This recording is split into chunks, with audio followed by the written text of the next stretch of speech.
All right. What are we on? March 21st?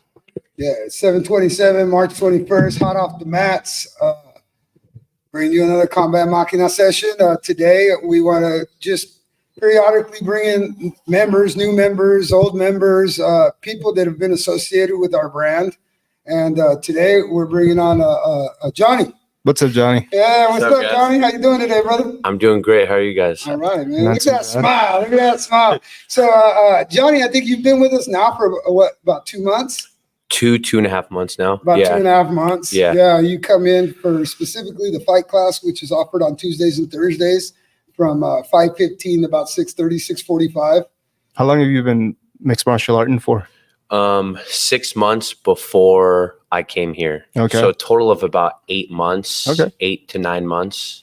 This has been my total career. Yeah. How'd you get into it? I saw some guy that my cousin knew at the gym. I wanted to just get into jiu-jitsu. I know that he owned a jiu-jitsu gym, and I talked to him about it. He said, come try it out. And I went and I tried it out, and I liked it. Yeah. It was fun. But upon grappling, I thought, well, I'm going to need to know how to throw some punches, right? 'Cause if you get in a fight, it's not always going to go to the ground. Mm-hmm.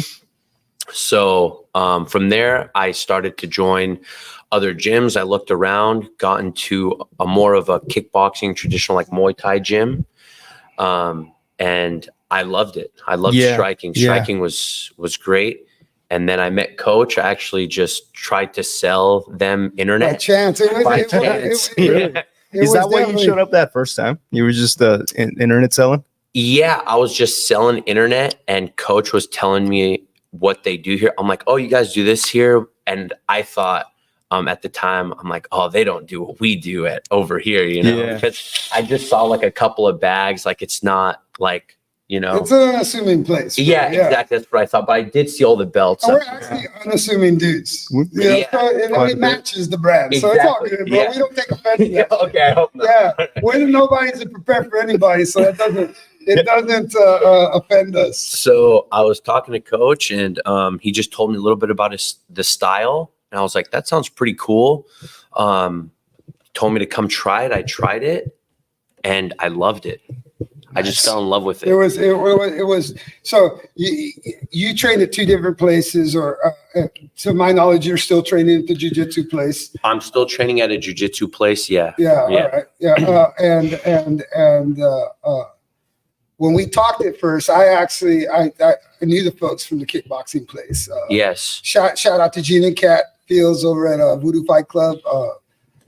That's where I started originally. They're awesome. They're awesome. They're awesome. Yeah. I still see Gene all the time at the IKF events. Yeah, we're that's cool. Super cool. Good people. And so I started there. But again, I've always been the type of dude to roll to the beat of my own drum. Mm-hmm. And started your own business. I just felt like anytime I see stuff, I feel like, how can I do it and then put my own kind of mentality and energy behind it? You think that's a form of creativity? Absolutely. Like you have a high sense of your creative self? That you feel like you have to kind of and honestly, work on your own stuff. It's part of the little asshole in me too.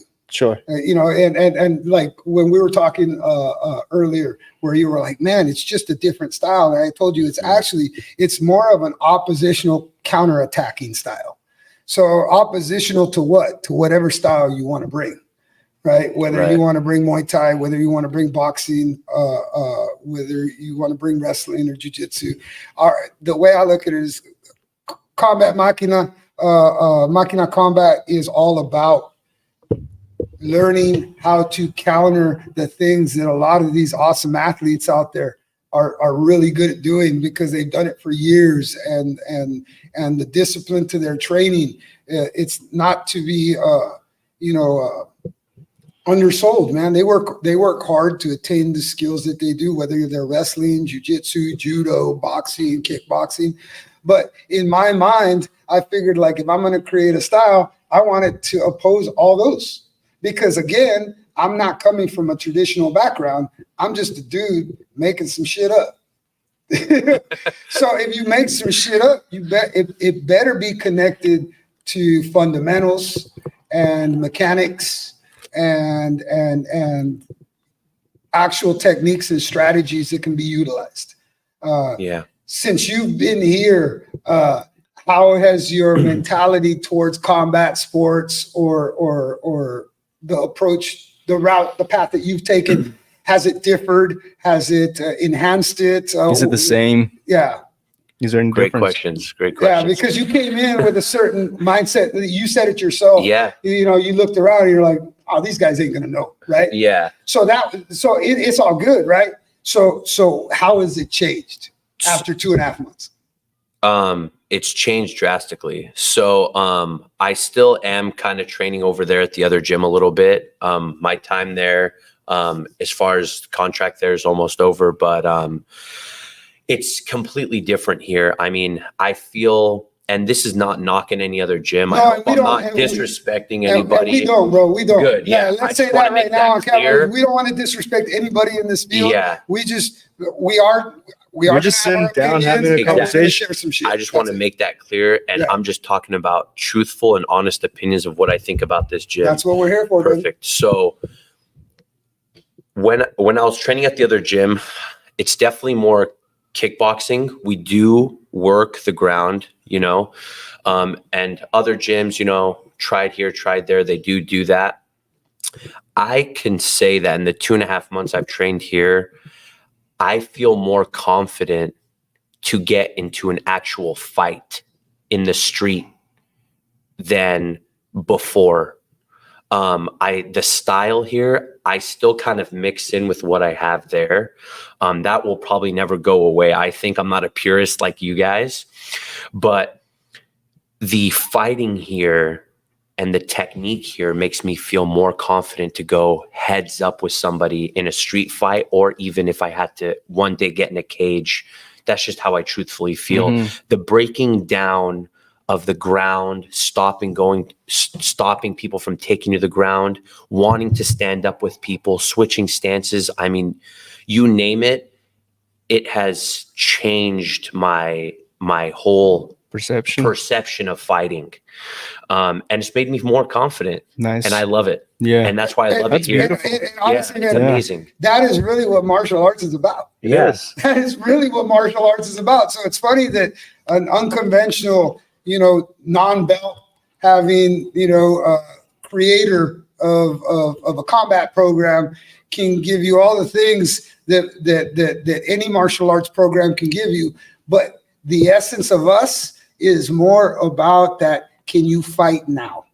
Can you defend yourself now? Can you level yourself up now? Not only in maybe a compromising situation, but can you utilize the skills that you've learned and the confidence that you've gained to apply it to other things in your life? Where to me, as an instructor, as a teacher, as a creator of a curriculum, that is my ultimate goal. Like, if what I do here sparks something that goes off in your mind that you can apply to other things in life and be just as successful and be just as confident and be just as efficient, is, to me, that's almost like the bonus for me. It's like, I'm going to teach, like, I have the utmost confidence in the world. I can teach anybody how to fight. Anybody. I don't care who they are. I can teach anybody how to fight. Yep. You know, to me, as a teacher and as a mentor, as an instructor, I almost get happier when you can use the stuff that you learn here in other aspects of your life, whether it's to take the tension away from maybe stressful situations at work, in relationships. I remember when you first came in, that was the first thing I told you. It's like, hey, bro, relax. Yeah. I'm always like a bit tense. Yeah. And in my shoulders, you could tell, like, I'm always, you're like, I'm always, you know, and, you know, even at the other gym, they know I'm tense. Here, I've just felt more. Learn to let go. Yeah. Learn to let go, learn to flow more. The sparring, like my first 4 months, and I mean, of my whole career's 8 months so far, right? So I'm Yeah, so really not much new. to talk Yeah, about. you're extremely and, Yeah. that's one of the reasons I wanted to bring you on. Yeah, Is because you delved in other disciplines yeah, before you came here. But it was still your mind is still a sponge. You're still kind of soaking and learning, exactly, and kind of trying to find your path exactly. and what you need to do. So for me, I thought that that's very intriguing for the folks out there that are listening in, Yeah. because that's really what I do here, bro. Yeah, Is I really try to get you to understand the path that you're taking and how you can benefit the best off of it. yep. And the flow, which you said, is that something we're going to talk about Mm-hmm. a little bit today? Is the whole program's based off the flow theory. And for anybody that doesn't know what that means, usually flowing means being in the zone, being completely surrendering yourself to a task at hand. Okay. What we do here is, I think you said it earlier too, that, here you are the task. I said that you technically you're not even surrendering yourself to a task, because the task becomes you become one with the task itself. So you're in unity with it. So it's not surrendering yourself to the task. It's its own complete thing. Yeah, Like, it's a completely different thing of you being in that moment. And That's the right. cool thing about it is the main component is you. Is Yeah. your brain, your nervous system, your lungs, your arms, your legs, right? And the patterns in which you have to execute or accomplish in order to, to benefit from either learning a technique, getting the better of a stand-up exchange, reversing positions on the ground. Oh, yeah. And it's really combat sports is, to me, fighting is a thinking man's game. it's like chess. To me, it is. Yeah. And it's a total, it's mental for me. The physical stuff, I almost believe that it's easier when you learn to flow, because you accept the fact that punishment, violence, pain, anxiety, fear, that's all part of it. Yeah, Risk.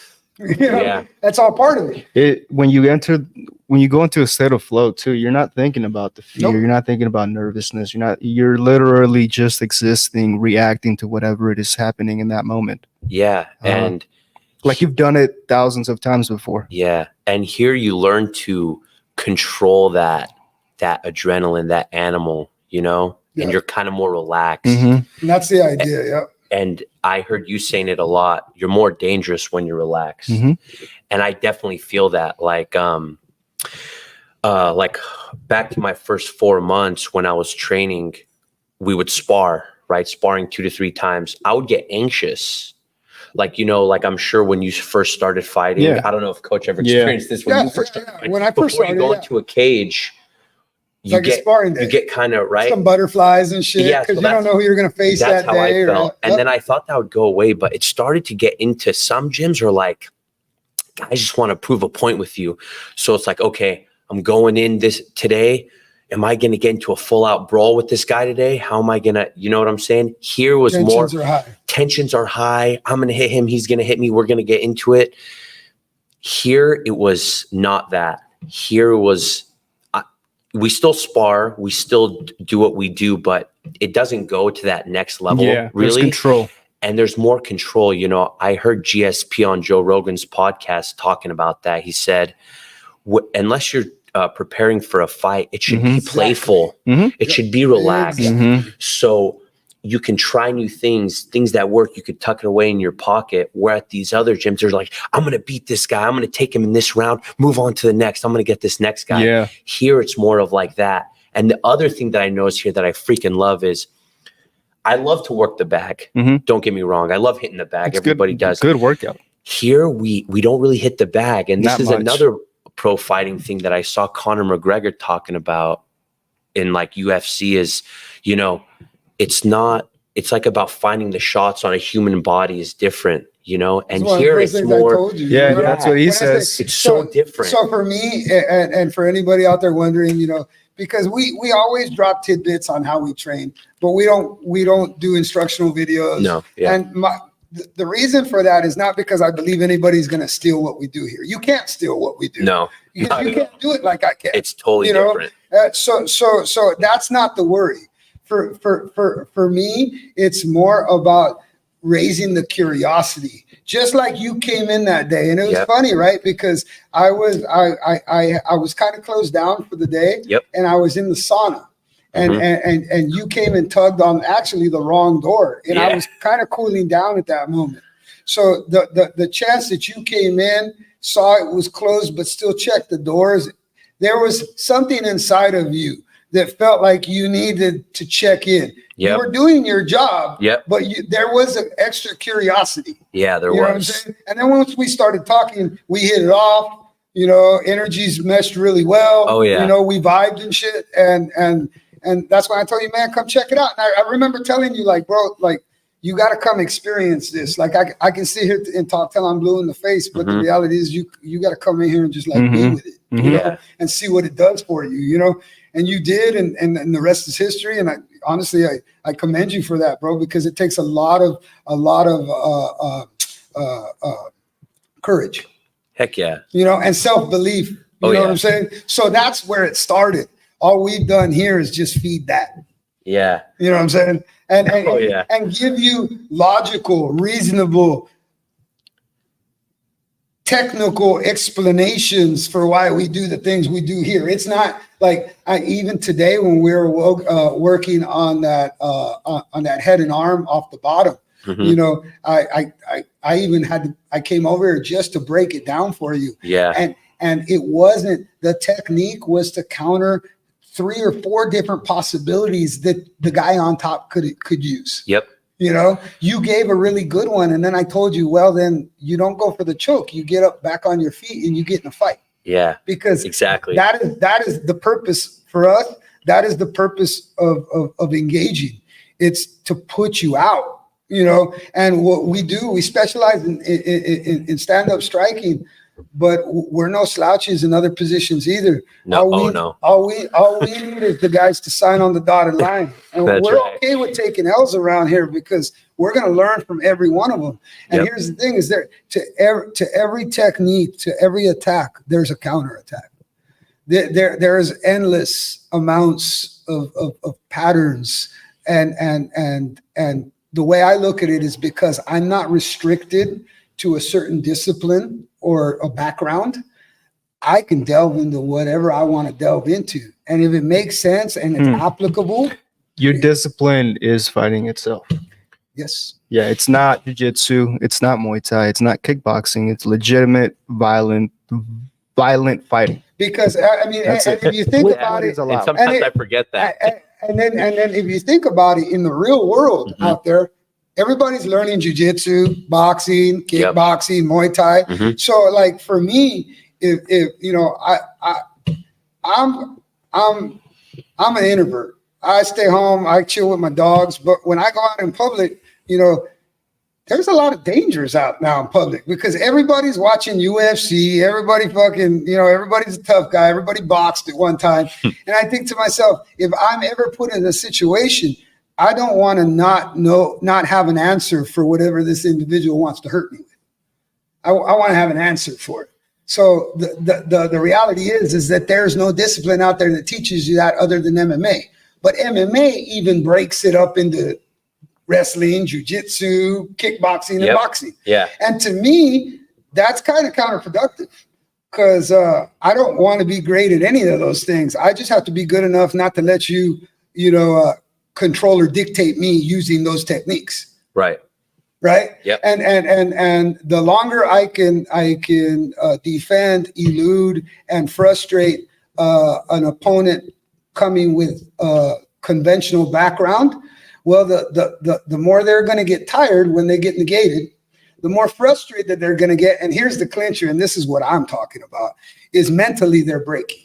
So for me, I would rather mentally break somebody down than break my hands on their face. Some people are tough and They can take damage. They can take damage. Yeah. So, it's been proven. We've seen a lot of them. They're freaking heroes and celebrities now. The guys can take beatings. We got the BMF title coming up here soon. And Gaethje and Holloway are two of the most durable sons of bitches ever, man. That's going to be a brawl, man. They're impressive. But our style is built off of being able to create that kind of violence without taking that kind of damage. Does that make sense? 100%. Because honestly, I'd rather get knocked out with one punch than get fucking pummeled by 50, 100, 500 punches to my face. I'd rather take one and go to sleep, wake up and be like, well, fuck, dude, that was a good punch. Then sit there and take a variety of strikes for a duration of time. And hey, I'll get the tough guy award, but it's your face, dude, your face, your brain, your bones, your flesh. You know what I'm saying? So to me, that's how we train, and that's how we play this game for keeps. I just thought that your insight would be very intriguing and interesting, because there's a lot of people out there that are on the fence. Do I want to fight train, or do I want to do jiu-jitsu? Do I want to compete, or do I just want to hobby it? For anybody out there, if you want to learn how to fight, that's what we do. We fight. Yep. So that very simplified, very well. What if a guy gets me and you say, man, we apply jiu-jitsu, we apply wrestling, we apply these things, but we apply the counters more than we apply just the attacks. If an attack is tied to a counter, then that's what the style is. It's not enough just to stop what you're doing.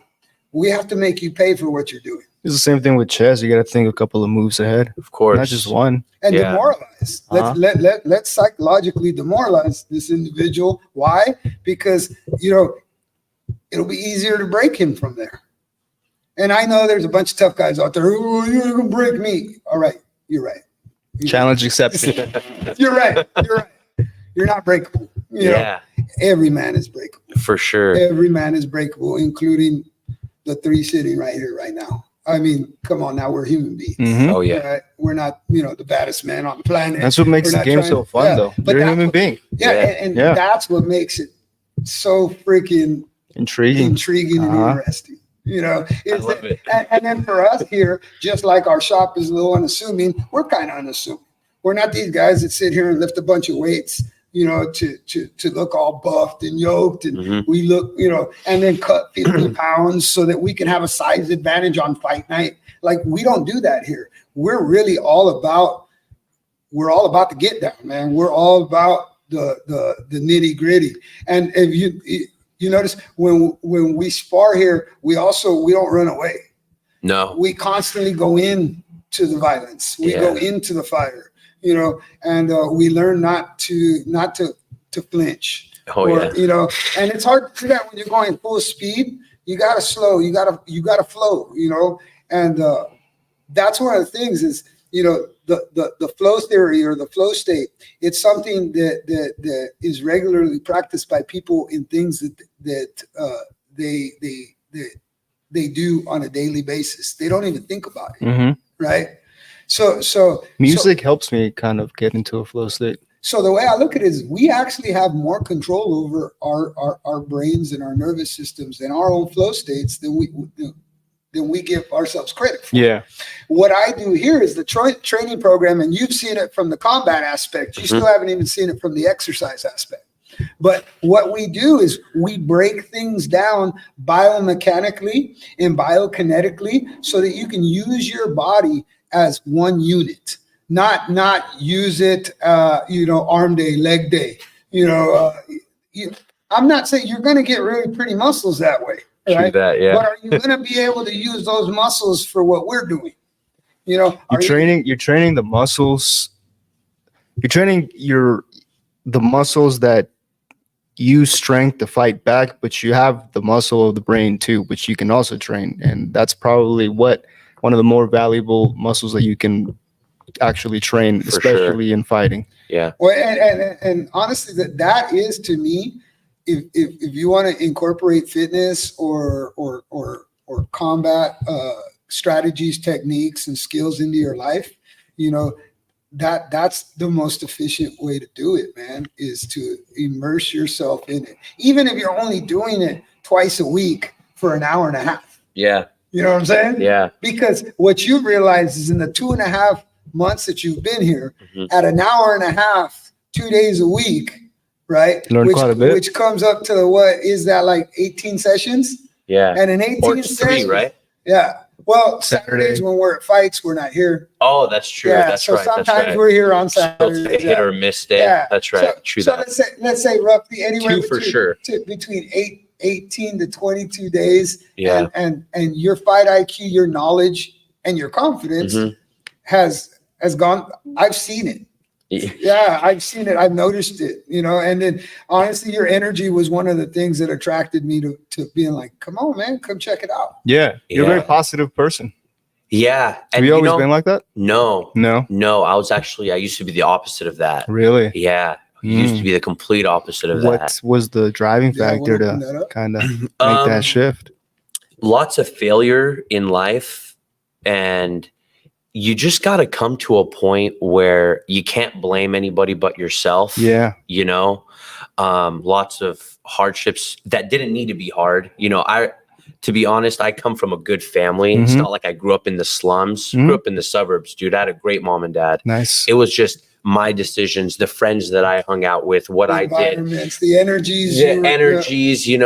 Blaming themselves. I took upon that. My dad always said, and it's a tell saying, show me your friends, I'll show you who you are, right? Never believe that. But that's an influence, man, especially when you're young. You take that in. You're like a sponge, just like I'm a sponge now learning this stuff. Yeah. You take that in. So you get raised by the people around you. Exactly. And you see those people all the time. So that is exactly the reason why we protect our people here. Love it. Because of that. Exactly. Because if you start kind of like looking more like, for me as a businessman, if all I did was look for the money, I would have all kinds of fucking jokers in here. And the way we approach the shit is not to be joked with. I mean, I think we had an individual in here last week. Yep. That I had plainly warned him. Before he started training here, I plainly warned him that I don't take kind of disrespect. And when we're on the mats and we're all working on the same thing. Nobody's going rogue and trying to, apply these other chokes. Or it's like, dude, you don't know shit, and we're teaching you like valuable shit right now. Yeah. And he decided to be incoherent and get caught up. And you witnessed the first time that you saw me jump down somebody's throat. Yeah, I saw it coming. And the reality is yes, that's the way I am. Because what we do, we take it very seriously. And every individual that is on these mats, all right, to me, and I told you that, is like, you're my responsibility. Your safety is of the utmost importance to me. And we train serious shit that you could really get hurt doing this. All I do is get hurt and keep on fucking marching. But that's me. I can't expect everybody to be like that. You know what I'm saying? So if you come in here to train, I'm your coach, I'm your mentor. I need to be able to take care of you. So when I see somebody that isn't doing what everybody else is doing, then now you're a danger, not only to the people around you, but to yourself. Because around here, you come around here asking to spar, I'm going to be honest with you. You don't want to spar. You don't want to fucking spar. That's definitely something. I told you that. Remember what you said at the beginning? And you were like, hey, like when you guys spar, I'm like, bro, come into the class. You don't want to spar. All right. Yeah. Yeah. And honestly, it's why. It's because everybody wants to spar until they don't want to fucking spar. Yeah. And the way I look at it is 90% of motherfuckers come around here don't want to spar. 90%. The 10% is they're my fighters now. And that 10% is being kind. I think it's more like maybe 3 or 4%. That's being generous. But I'm okay with that because again, I'm not a jiu-jitsu guy. I don't have, the Gracie brand isn't, I'm not selling the Gracie brand. I'm not selling the Fairtex brand. I'm selling our brand. We making our own thing. We made our own thing. And in the day and age of content creators, you know, I created my own shit. I just don't want to waste my time on that stuff, because I think this stuff is actually going to benefit people a lot more than if I sit there and just try to get clicks. You know what I'm saying? Yeah, it's benefited me so much. And I just want to say to whoever's watching this, if you've ever thought of fighting or thought of training, I'm not knocking any other gym. I think every other gym is special in its own way. But this gym here, come check it out, man. I think it's freaking amazing. This man here could have just turned $1 on me and been like, yeah, we'll take you. Come 6 days a week. I'll charge you this, this, and that. He was like, no, hold on. Come 3 days a week. This is how much it's going to be. We need to get you into it before you can step up to this level. Any other gym you walk into, okay, here's the contract. This is how much you're paying. It's 5 days a week. You get a deal. You can come 2 days, blah, blah, blah. That's not what this man did. He took his time with me. He developed me, and I'm still learning every day. Everybody's learning every day. And you're still new here. And I'm still extremely new. And I'm not even a full schedule guy. I'm not even training here 5-6 days a week. I'm here 2 to 3 days a week. That's what my membership is. And it has just changed my ideals on fighting and how it is. I freaking love it here. If you want to train, if you want to be a fighter, come check it out. I mean, they got a freaking 16-year-old kid here who would knock my block off. I'm 28 years old. Hey, and that is so humbling, dude. Don't forget the 13-year-old and girl. The 13-year-old girl that's around here, her movements, sparring with her. And I know you might be out there, you might say, oh, well, this guy's been only trained for 8 months. He's new. He doesn't know anything.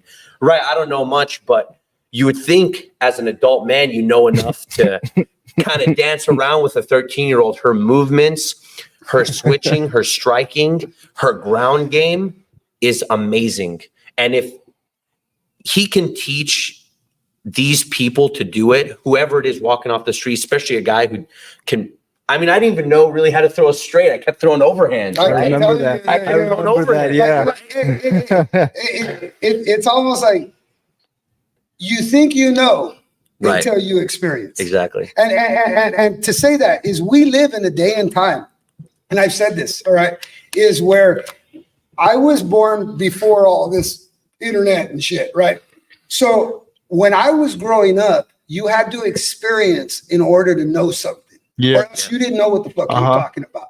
But we live in a time where people are so informed, all right? They know so much, yet experience so fucking little. Yeah, that's like false knowledge. You're just seeing it on somewhere and the you world, repeat it. The world is upside down. It's upside down. Yeah. So on that note, man, fucking thank you for coming in, brother. Thank you for having me. You. I'm humble. Yeah, thank you. No, you're definitely, this is the kind of energy that we feed off of here, and this is the kind of energy that we want around here. So, man, you're part of the fam as far as I'm concerned. We don't take offense to you trying to train at other places. The reality is that if you really want to fight, and you want to compete and excel in it, we have a recipe, all right? And but it's a real fighter recipe. It's not a technician recipe. It's an animalistic, basically, all in kind of approach here. Oh yeah. And we do. People that are a little intimidated by this place, honestly, they're intimidated by what we've done. On the combat circuit scene, not by who we are. We're actually very relatable. We're very, we got good sense of humor around here. I think. I'm an asshole, but I'm only an asshole when people are dipshits. So, yeah, it's true. What I'm saying? So, in my defense, don't be a dipshit. Yeah, I won't be an asshole, and I'll be on my best behavior. It's kind of a cool quality to have, though, because I wouldn't say it's necessarily being an asshole. You're just brutally honest. Yeah, there's not a lot of people that are that way. Well, I mean, how else am I going to get you on the page to change, to make yourself better? Unless I hit a fucking nerve. I come in touch with something that makes you realize, Heck yeah. So yeah, man, thank you for coming on, my brother. Thank you, guys. I appreciate it. I'm Thank you, humbled. John. Yeah. Thank you. We'll Team Maquina, baby. Come check them out. If you want to be a real fighter, this is where the real fighters are at. Boy, we'll see you on Saturday, brother. Thank you. Have a good one. Chiming in, man. All right. So, with that said, we'd like to do a little blast from the past, and I'm telling you, whoever tightens this thing up is gonna. I won't talk about shit. I'll stop right there. All right. So, yes. All right. So, so tonight we, have a little treat for anybody that has followed Maquina Combat through its formidable early years. All right. We've been doing this since 2017, and you know this man. All right. We call him nicknamed the Prototype. All right. We like to call him Güero. And the reason I gave him the Güero nickname is not because he's of any Hispanic or Mexican descent, right? These hands are. It's because when he does what I ask him to do, he fights like a Mexican. He goes down in a blaze of fire and gun smoke. And man, that to us, that's an attribute that absolutely needs to be had if you're going to compete on this team. So, Aaron, the Prototype Klinghardt, man, welcome back, buddy. What's up, dude? Yeah, thanks for coming on, dude. Thanks for having me. We wanted to, bring you on. You've taken a little hiatus from the shop to get, personal matters in life in order. We went pro, I want to say in January of 22. Was it 22? Yeah, it was January 22. We went pro. You were 23. All right. Yeah. Well, again, I'm not a slave to time, so I forget that shit. Being in that flow state, forget about time. So you went pro in 2023. You were two-time King of the Cage amateur world champion at 185, and I want to say a super fight at 175-pound catch weight. And you were a Muay Thai purist, California state titleist. So you definitely had experience. It got to the point to where we couldn't get you fights as an amateur no more. Or we, even with fights with guys that were like 30, 40 pounds heavier than you, and you had an excellent amateur career to where you gave us kind of no choice. And we talked about it. We prepared. We prepared for it, but unfortunately, you learned the hard way in your first. Shit the bed a couple times. Yeah, you learned the hard way. It wasn't anything to do with your skill or your physical abilities.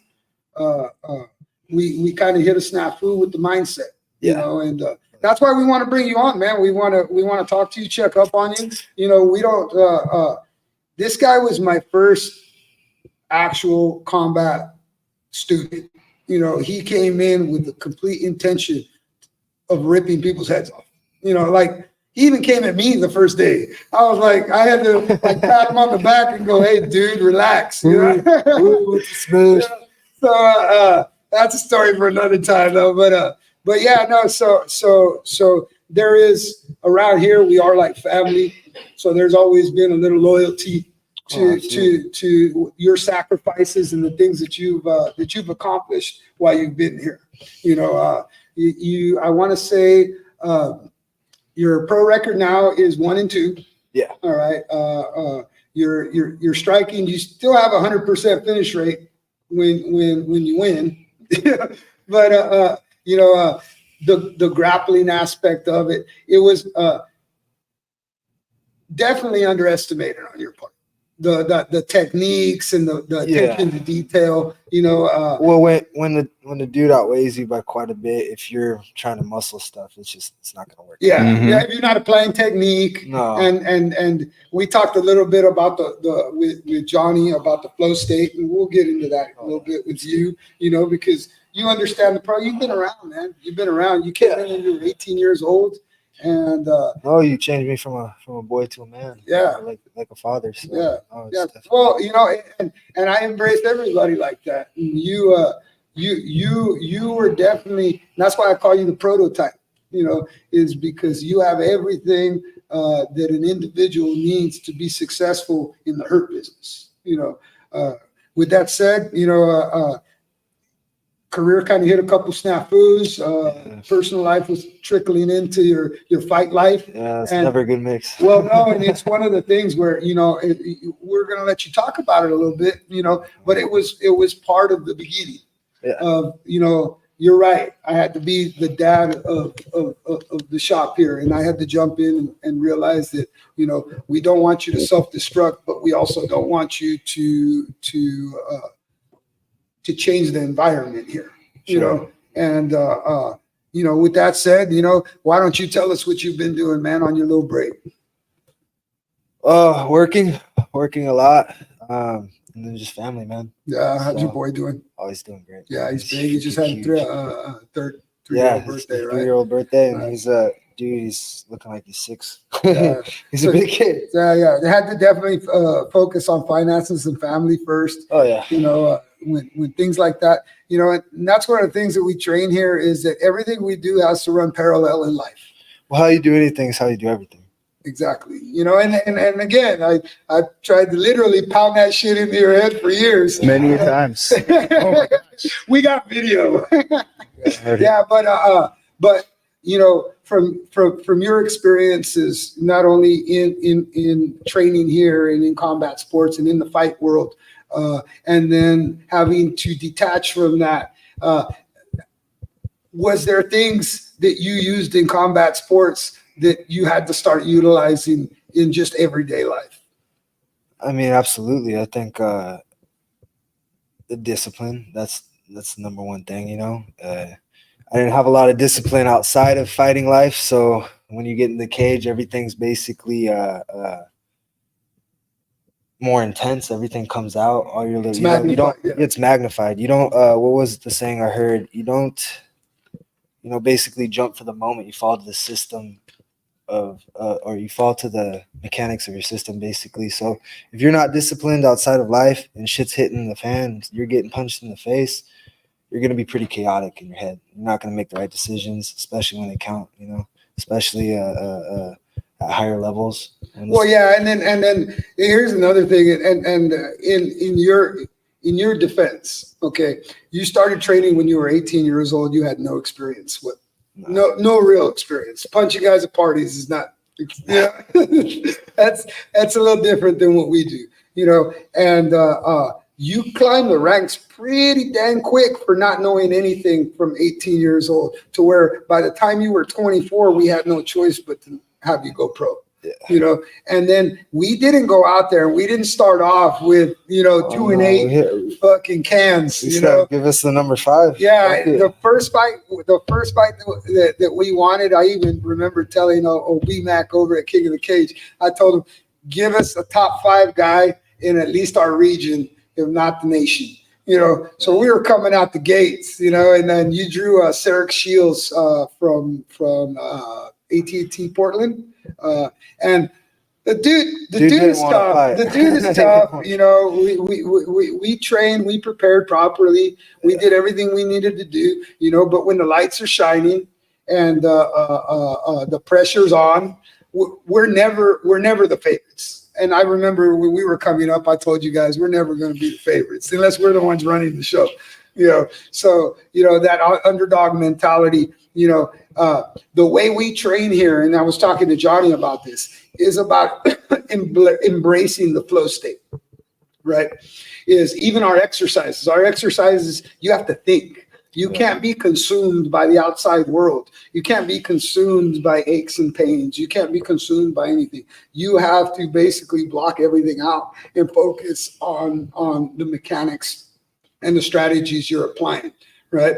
So as a man that has experienced the fitness over here and the fight training, right? With the mental blocks, okay, like how when you have everything else in order and kind of what the issue is, how do you deal with that internally? Like, because again, there's times where, we get mad at ourselves. There's times where we blame others. There's times, and I'm sure you've gone through the whole process. Well, the one thing I've always been good about is not blaming other people. Thank you too. Yeah. Well, it's nobody else's fault, but I think the biggest thing is when you get away from a mistake you've made for so long, you forget about it and you don't pay attention to it. And then that's when sometimes that mistake you overlook it, huh? Yeah. So it could be something extremely, it seems petty, but like not fully paying attention on days where we're focusing on takedown defense. Yeah. And hand placements and weight distributions and stuff like that. Yeah, because I mean, like my main training partner was Esteban, and obviously there's a weight difference. I'm probably gonna. No, I was your main training partner for fights. Yes, but when we do grappling, I'm bigger than you guys. Obviously, positions I can muscle a little bit more. But when you get in and you're fighting dudes who that's what they do is wrestle, and they also have weight.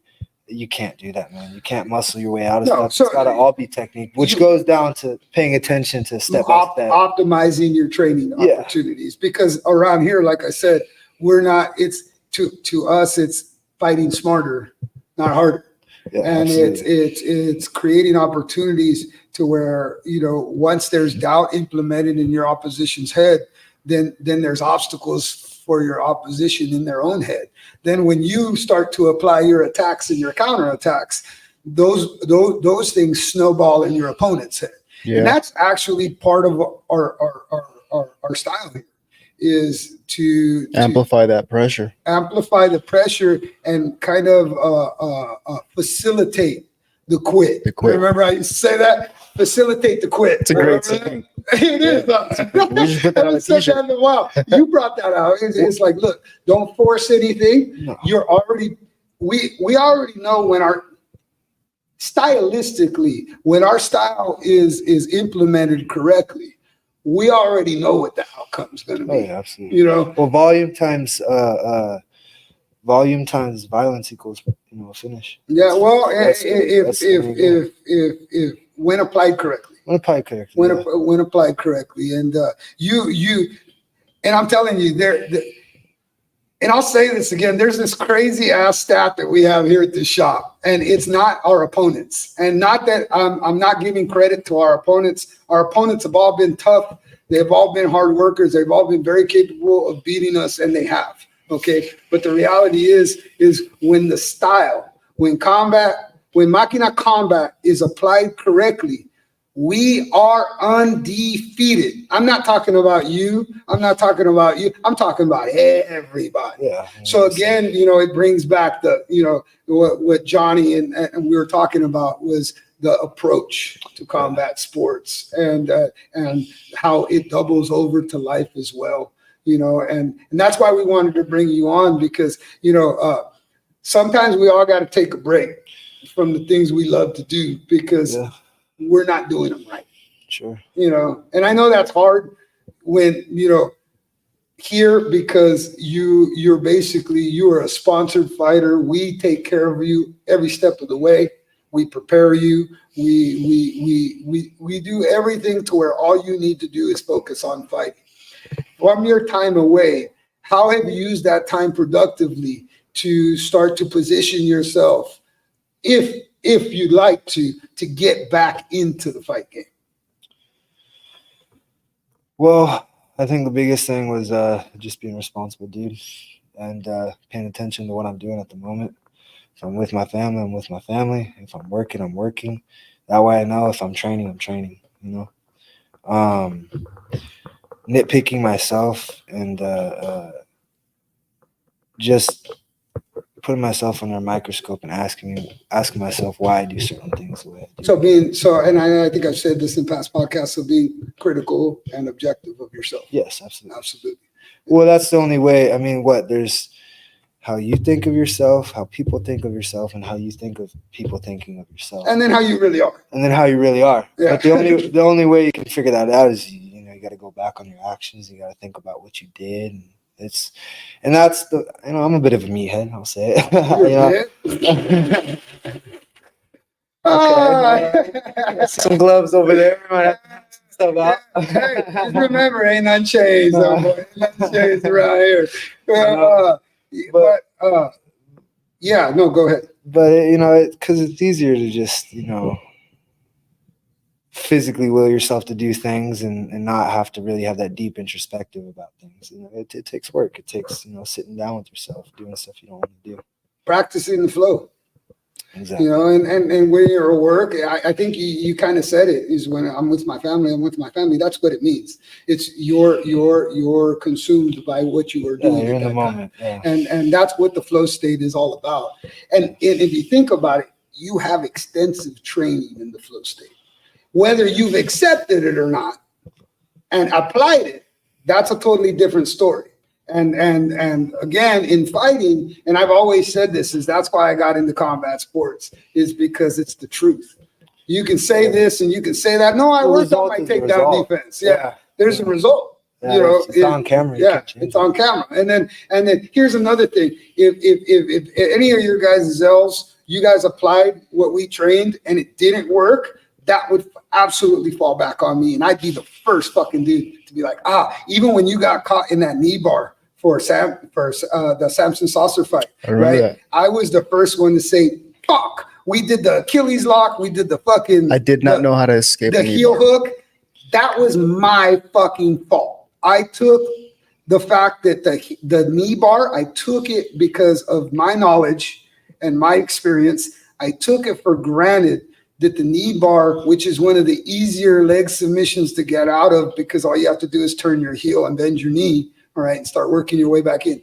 We didn't go over it extensively. Mm-hmm. We didn't go over it. So, in that fight, and I've never forgotten it. I want to say, but then again, we drilled the shit out of it. I ain't getting knee barred again. And you ain't getting knee barred again. Was that amateur fight or pro? That was the first. That was his first pro fight. Yeah, against Alpha Male. No, I remember that, but I remember thinking, no, we did, because I thought it was still an amateur fight, and we didn't think he was going to be able to use that. But no, it was. It was a pro fight, and that's why But you're right. Right before we went out, we hit every submission. I'm not a jiu-jitsu black belt, but I know jiu-jitsu black belts that get you in heel hooks and Achilles locks that will fucking just obliterate your leg. Yeah, so for me, a kid like Saucer, who had been training since he was 5 years old, has a dad that was a professional fighter. Yeah, I didn't want him to wreck your leg, So you were smart enough to understand at that time. You didn't understand how to get out of that lock. He had it. You gave the tap. You even thought twice about it. I hesitated. You hesitated. Your toughness. And I thought, if I keep hesitating, he's going to blow my knee out. Yeah, he's going to blow it out. So, you held on as long as you could. And then again, I took it upon myself. I believe that was one of the first things I said. And as far as I was concerned, no stock dropped on you after that. Mm-hmm. No. So, that was an L that we'll more than happily take, and we'll learn from it, and it won't happen again. With that said, having now had to deal and accept failure in something that you worked your ass off for, even though you phoned in the grappling days and you overlooked the actual techniques and the skill of defending against an elite wrestler, right? Well, a lot of that falls back on respect too, because I didn't really respect the enemy in those times, but I think that came with the fact that I didn't have a whole lot of self-respect. If you don't have self-respect, how can you respect anything else? Which I'm sure it was disrespectful, and I'm nodding off, doing my thing while you're trying to teach everybody. Yeah. Oh, and again, if you come into my fight class and we're training something that you would never in a billion years train at any other gym at the level that a lot of people come in here at, which is the novice level, right? Then to me, you stay respectful and pay attention to what you're learning, because it might save your ass one of these days. You were in positions where it could have saved your ass. No, and it was literally one mistake that I made in my last one. I didn't put my arm around his back. You didn't stop the hit. That's all I had to do. Yeah. Well, no, and then honestly, counter the kicks. You got kicked 8 times. Yeah, I was drilled countering kicks. Well, I was a little zoned out and fatigued when I went in, and I think Yeah, it was 2 days notice. I wasn't. Well, we don't make excuses. No.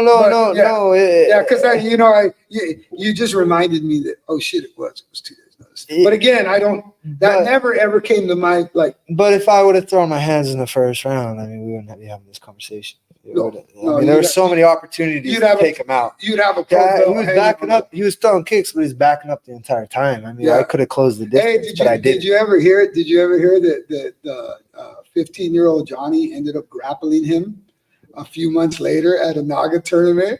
And who the dude that I fought? Yeah, what was his name? Damn it. Dupree Stewart. Yeah. He grappled him. No shit. He grappled him. I want to say, what was it, like 3 months later? Yeah. I think he grappled him 3 months later in a Naga, right? In a Naga tournament. Yeah. No, he got Johnny, but Johnny lasted, I want to say it was a 7-minute round, right? Because he went to the advanced. That's right. Yeah. And Kiddo lasted like 5.5 minutes. Yeah. That's bad. So he would have lasted the first round of a pro MMA fight with a 26-year-old, 27-year-old purple belt. Man, that's awesome. That fucking choked out his teammate. So you had the skills to fight him off. Oh no, so you had the knowledge. No, you had the preparation. It was a mental thing. You know? I mean, things change when there's bright lights, thousands of people. Hear your own and when it comes to fighting, we're high rolling gamblers. We will gamble on high risk, high reward every fucking time. I will roll the die on any of my guys. It's not that I'm disrespecting the competition. It's that how else do you find out who you are unless you're willing to challenge yourself and put yourself in a position that nobody else is? And I'm not talking about that rigged shit like that Jake Paul, Mike Tyson bullshit going around right now. Yes. I'm talking about that really, I'm nobody. I'm going to make my name by earning my way. And that's really what we're all going to make our brand by earning our way up. And we're not going to sniff your crotch to the victory. We're gonna throw our hands, we're gonna die on our sword, or we're gonna fucking kill your ass. Yeah, that's the style, man. And that's the way it has to be. And I think that's what makes us different. And since we're talking about your little hiatus and stuff, we talked a little bit. And have you you're exercising or you're training? What are you doing on your own? I'm just doing the workouts that I'm making different workouts, different exercises, but it's still the scheme of what you do. So I'm just going off of memory or whatever notes I have written again. Which is honestly, it's definitely more efficient to work out how we work out. Because you don't have to put in leg day, arm day, shit like that. No. But the cardio, I realized I cut back for about a week on some of the cardio just to be able to gain a little bit of weight because it's eating good. Yeah, we burn a lot of calories doing this shit, man. I remember when I was here, I'd work and then I'd come and we'd spar for however long and then we'd teach and then I'd work out afterwards.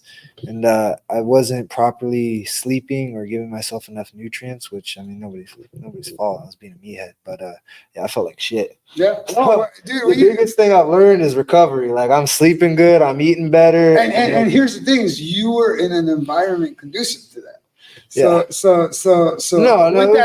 With that said, as far as like fight training, we talked a little bit that you dabbled a little bit. Oh, yeah. No, I met, old cowboy. Ryan Williams, Ryan Williams from Delhi. He was my first full-time training partner when I was coming up. He was at Voodoo when I started. I lasted about 8 months at Voodoo, and then I played sports at higher levels. So to me, I've been on. I've shared an environment with guys that were professionalism is professionals, so I've seen professional size, I've seen professional speed, and it's funny because a lot of football players turn to fighting after they're done with their careers. So it's and I told myself that I believe that I can learn more on my own. And that's when Ryan and I started training out of the quote unquote dungeon at my house, which was basically a 12 by 12 foot freaking mat. Big size difference too. Yeah. And big size difference. So Ryan was actually he helped develop Maquina combat. He helped develop the stance changing, the volume, the angles, the aggressiveness. Because at that time I was, probably 175 and he was about 225. And probably a little bigger now. yeah, and we were No on offense, 12 by 12 mat in a small garage, smacking up against the washer and dryer, so yeah, Ryan, he's definitely got a lot of experience. He's been around a while. So you trained with him for a little bit? Well, I mean, I think I did one round with him. I mainly trained with his fighter. I think his name Eric Betancourt. And I would spar with him maybe once or twice a week. And then eventually that just became me and him sparring a little bit, and I'd hold pads for him. He had a amateur fight, which he won the second round, I think ground and pound. And no, yeah, they're good guys, and there's no knock on them, but it's I mean, to say there's a lack of discipline and they think they have an understanding of how things are supposed to be run. And I saw that when I went to they have their methods. Yeah, they have their methods. I went to it. And everybody has their methods. And like I said, the way I look at it is we're creators. I want to innovate the way people look at fighting. I think it's stagnating, and that's why they got to focus on these flashy dudes, and they got to focus on these dudes that cut 50 pounds to be in their weight division. That to me is a sign of weakness. To me, that's not the purity of fighting. That's more the show of it, and that's one of the reasons why I've stayed true to how we do things here. But you've gotten a little taste of the other stuff. Yeah, and after being born and raised in the fight game here, do you believe you could go train somewhere else? I believe I could get paid to train other people somewhere else. I mean, the reality you don't train them, don't take down defense, motherfucker. Come on, bro. I will never change, bro. I'll go down. Live by the sword, die by the sword. The asshole sword, the fighting sword, whatever. Yeah, no, but there's definitely a difference in quality, and in what understanding people have, especially, I think we've seen this before when we used to take Johnny to go fight the other kids, and we go to like their gyms and stuff, and how they're kind of washed down, cookie cutter techniques, watered down, I should say, cookie cutter techniques. They Do you guys remember seeing coaches trying to teach their kiddos a technique in the moment? That they've never even learned. Yeah. Some of the coaches seriously, are a couple years older than them. I know. I used to always trip out on that. Like, dude, if it's not ingrained, he ain't gonna do it. Dude, Superman. Yeah. Mike Tyson. Even us when we go over stuff a lot. When you're in there, depending on the magnitude of the fight.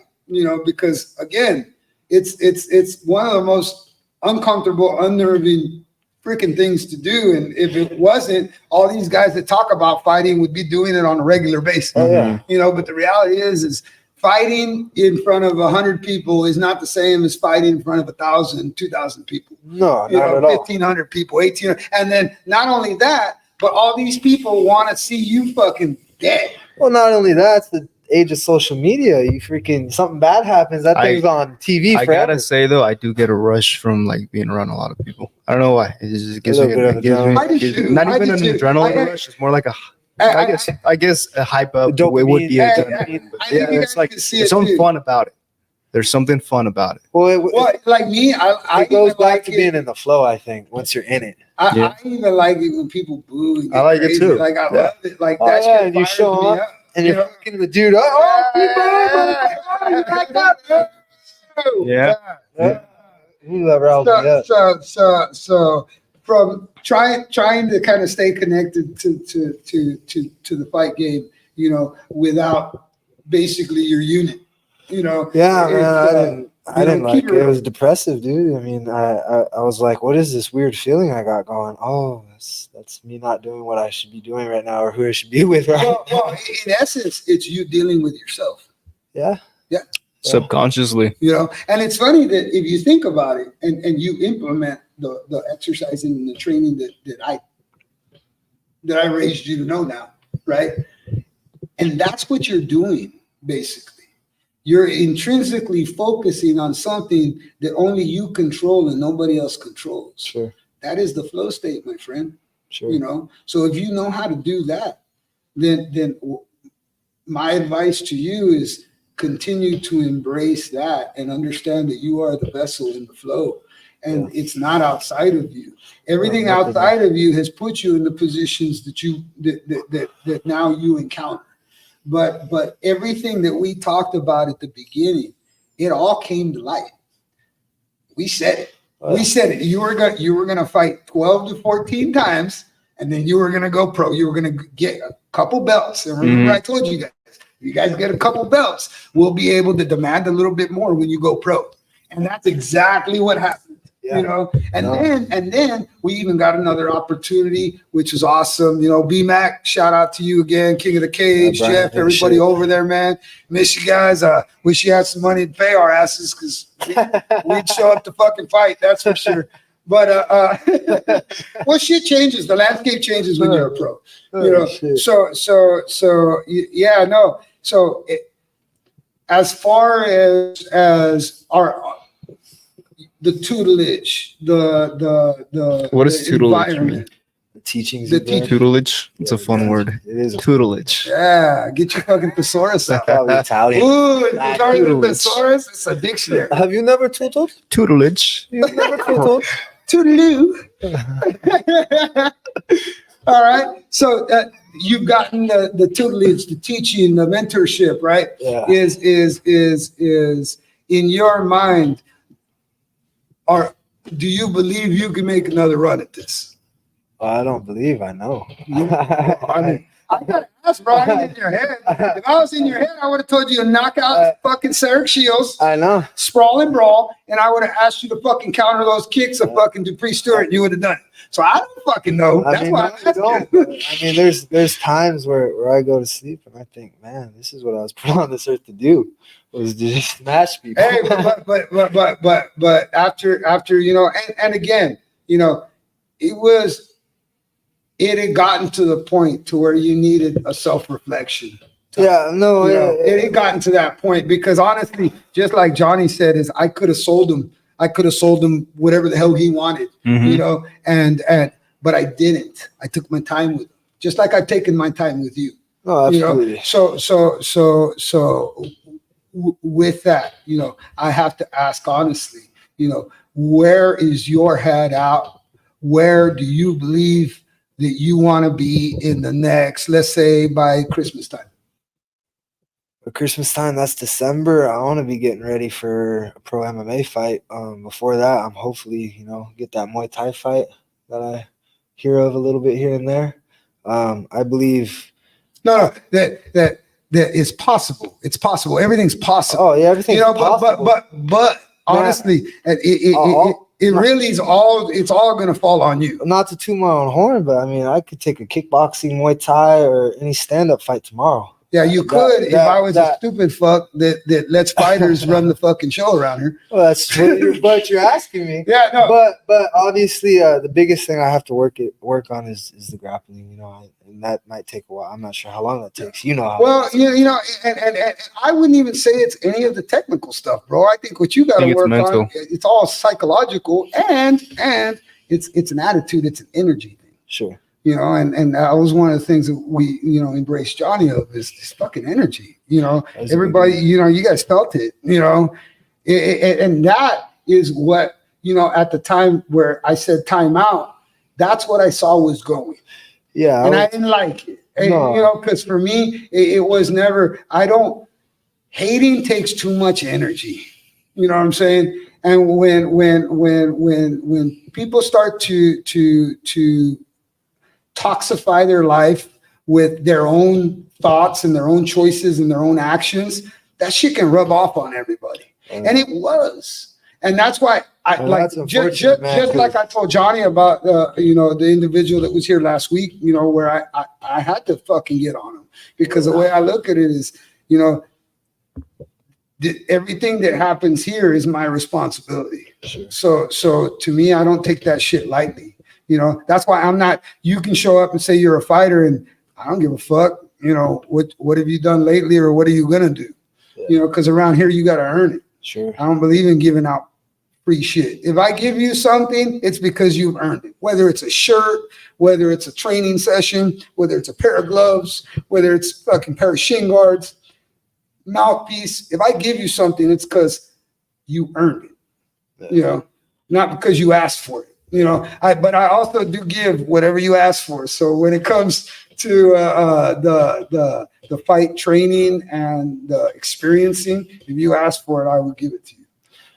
Yeah, I think my biggest thing was I was stressing myself outside of training, and I was letting that leak in to our life. It's toxic, bro. Yeah, you guys don't deserve none of that. I mean, you guys aren't the reasons for whatever's going on in my personal life. And I do apologize if you know what? Apology? My intentions were always love. I love you guys. You guys. Yeah. No. I never want to intentionally put all. No, we never saw malice, bro. We never saw malice. We saw immaturity, a little bit of denial, and but it was never malice. You wouldn't be here today if it was malice. Sure. So we definitely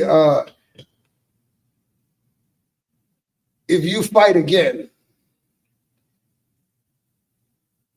is this the place where you'd want to be?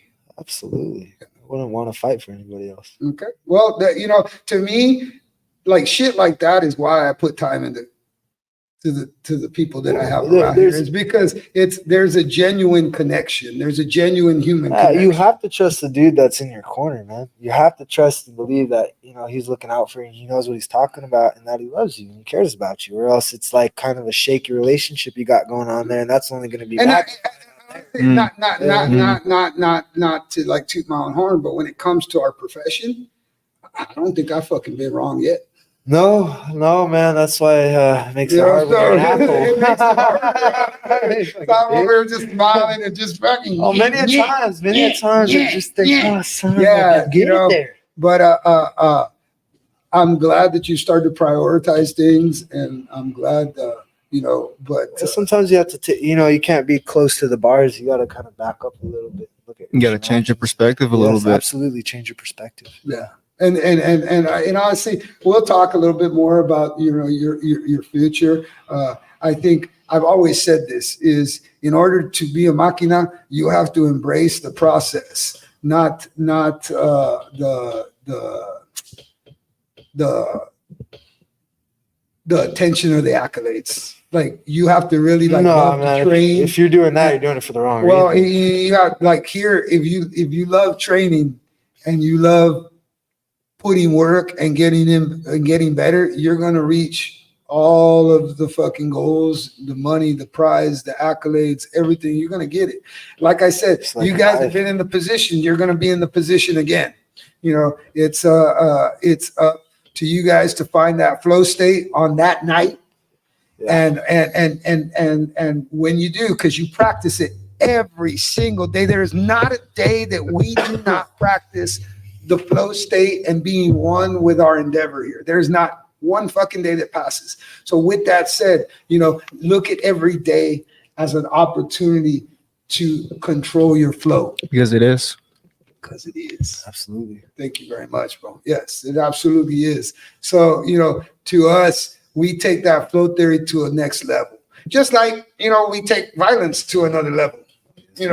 So that's what I'm trying to do is every time we hit a different level, all I want to do is level up to the next one. I'm not, and that's the dog in me is as an instructor, as a creator, as an innovator.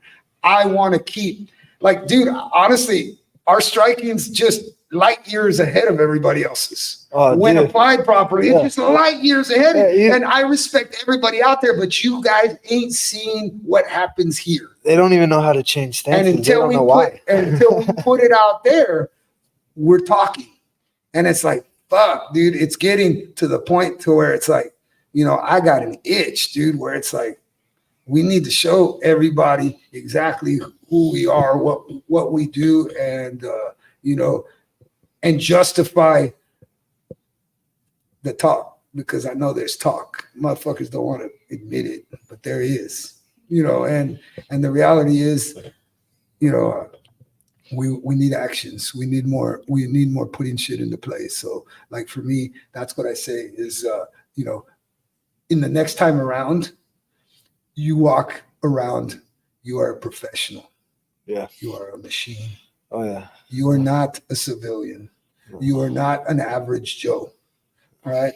You were trained and raised into a role of leadership and empowerment. You got to embody the route that you've chosen, because that is the route that you've chosen. If you're with us, that is the route that you've chosen. Absolutely, you can't have one foot there, 1 foot somewhere else. Yeah, and I'm working on stuff to be able to offer this empowerment, this knowledge, and this training to the youth and teens. They're the ones who need it. They're the ones who need it. We talked a little bit about it in our last podcast, the state of our teens and parenting and the responsibility that parents have now. And honestly, everything we do is not just for the betterment of you, it's for the betterment of everybody around us, because human beings are they're an interdependent species. We cannot survive and thrive without each other, and we're not here selling bullshit. We're giving you the truth. And I don't think I've been anything less than that the whole time you've ever known me. I mean, the truth, I'm a bit of an asshole, but like you said, but again, and this is what we're realizing is sometimes assholes are the ones that push things to get done. Yeah, and that's my role here is not only do I create and do I set up an environment for you to grow and to benefit, but sometimes I gotta be the hammer. Yeah, that was all jokes, because at the end of the day, it all comes from a loving, caring spot. It comes from a good place. I think Misa, remember when you came up with it? You came up with it, Esteban. Was a long time ago where we were talking about hashtags, and I think you said bad guys, good intentions. With good intentions. Yeah, bad guys, good intentions. And that's absolutely that absolutely kind of describes us. Is and it's funny because Johnny's mom, Maritza, I know you're out there, girl. Love you. She always says that you're not an asshole. You're not an asshole. It's because she knows me. But again, I'm an asshole when shit needs to get done. And I'm always down to be an asshole for my people. If my people have to be defended or we have to stand and we have to be heard, then I'm the one that's going to stand, and I'm the one that's going to be heard. I'm the one that's going to do it. You guys have, you guys sacrifice a lot on a daily basis. The least I can do is be about it. We appreciate that. So thanks for coming on, dude. Yeah, thank you for having me. Yeah, it was good seeing you again. Yeah. And we'll talk a little bit more about your future, brother. But I'm eager to see what happens, man. Get your ass out of here. All right. So we'll go ahead and end it on. We have some menu adjustments on Maquina meals. I did. Right. So please tell us some of that. I switched up the number one. So it's still a pasta dish, but it's a different sauce, and I added some caramelized onions to it because they go good with the tri-tip. Because the last time it was pickled onions. So the pickled onions are still on there as well. Pickled onions are still on there. The acidity does something with the fat. I just wanted to add the sweetness in there too. All right. So the sauce has changed a little bit. Yeah. All right. We had also talked a little bit about creating different menu items. Yeah, that's something that I'm working on that I haven't figured out yet, but I would like to add and implement more things that are outside of the 5 regular ones, and the price would be different for those things, but it would be more higher quality ingredients, such as like higher price steaks for people that when want we stuff talked like about that, it, and I was that. talking to a member about it today, and I was telling him like the time you did the New York steak, Exactly, yeah. or coming up with a prime rib plate, Yep, or T-bone, or choice cuts of beef. not even choice. I'd go prime. Yeah, you want Wagyu? I'll hook you up with some Wagyu. Yeah. So what we're doing is we're creating a whole different approach to meal planning and quote unquote. It's just nutrition, man. It ain't dieting. Like you're not gonna actually get to where you want to dwindling down calories. That's just a method, but it's not a sustainable method. It's better to learn how to feed yourself properly and learn how to with your food, your body, you can basically condition your body to burn fat and burn. And it's not, you don't have to do drugs or nothing, man. Like no. It's in the food. What's up?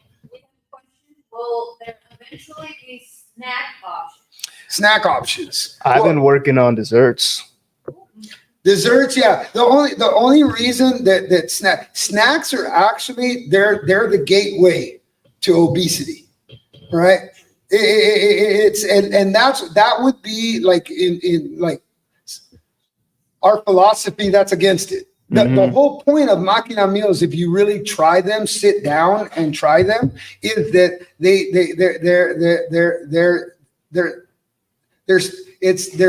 satiating. They're satiating, which means they're controlling your insulin.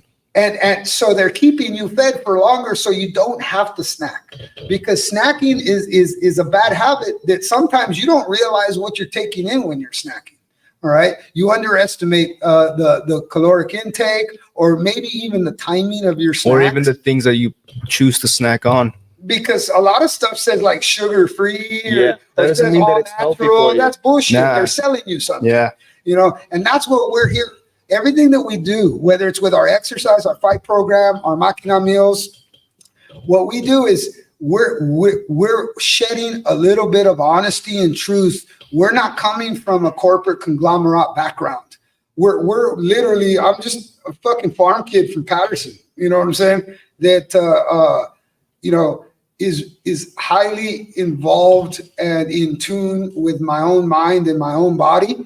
And I've created a regimen and a curriculum and a plan that's universal, which means it applies to anybody. So, and what Esteban's done as a student, as a pupil of our curriculum and our philosophy, he's created meals that basically they run parallel with our philosophy. I learned how to be an athlete here, and I learned to adjust my nutrition to the athleticism, and all human beings are created to move. Yeah. And so it's something that can amplify anything that anybody wants to do, because their lives are based on movement. Yep. So if you're feeding yourself with fuel that helps you move better, yeah. What's up? Life is going to enhance. Thought about selling the sauces that you make. Absolutely. Yes. Absolutely. That's also something that we've talked about. And that's something that I'm also working on, figuring out how to package things. Yeah. So for all the folks out there, those are great questions. Thank you guys so much. Right. What we're doing here is just like, even with this podcast, I still don't even have the code to my own Instagram. You know what I'm saying? Like we're creating, all right, and we're evolving here. What we're doing is we want to do things so differently than everybody else and the rest of the world does it, yet more beneficial, more efficient, and just better for our people, for the people that come here and learn from us, that trust us with their health and their well-being, for anybody that walks through this door. So what I'm trying to do is get people to understand that everything you hear out there, it's just a little bit of the fucking truth mixed in with a whole lot of capitalism and entrepreneurship. Here, I don't give a shit about none of that. I give a shit about quality of life. I give a shit about peace of mind. I give a shit about, respect, self-respect, empowered individuals that carry around positive energies, and not overly positive. Like, I'm happy all the time. Like, get the fuck out of here with that. Happiness is just a state of mind. You're not always going to be there. So for me, it's more about the balance of everything we do and telling the people the truth, because as working class people that come to me, all right, is they work hard for their money. So and just like we work hard for what we earn, so, to me, it's just a sign of respect to the people that I'm going to provide a service for. Yeah. I'm going to give you the honest truth as I've known it, educated myself on it, experienced it, and practiced it. It makes it easier to sell. You're not even selling it. You're informing somebody on it. Yeah, and you know what? I'm not gonna lie. It gets a little frustrating because sometimes it's not what they want to hear. Our TikTok minds. Our swipe left fucking minds. Our attention spans, our incoherence and stuff. It does frustrate me a little bit, but it also makes me focus more on ways on how to reach out, because what we're doing is, I've always said, what doesn't come out in the wash will come out in the rinse. It's the truth. It's what it is, right? Is in the end, we have to be able to stand by these truths. So if I'm telling you and teaching you something, not only am I practicing it, but I'm standing by that shit. So around here, look up flow theory and flow state. There is no exercise place. There is no gym. There is nowhere out there that can teach you that. That's what we do here. The flow is you. You get in the flow of your life, and that's what's important, right? And that's what we're accomplishing here. It's not about trying to do shit. Honestly, I've seen people's lives change. So for me to play a role in that, I take that shit extremely serious. I can't sell that. I live that. You know what I'm saying? I can't sell that. I live it. And I'm the one that, it makes me fight for that energy that we've created here and that we continue to build upon. So if anybody wants to be a part of that, we're here for you. But don't get it fucking twisted. If for 1 second you have a mental lapse and you forget that you're here, I will fucking remind you. All right? Because to me, that's my job. I owe it to the brand. I owe it to the philosophy, and I owe it to the people that are here.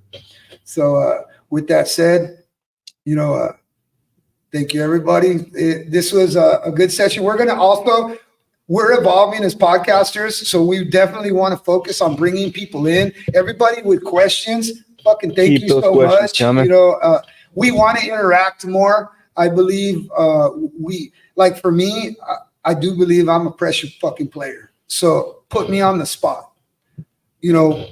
Let's bring people in. I don't mind questions, challenge. I don't mind none of that shit. Yeah. If we're talking, we're talking. If we're fighting, we're fighting. If we're training, we're training. And if we're living, we're living, man. And here is absolutely what you see is what you get.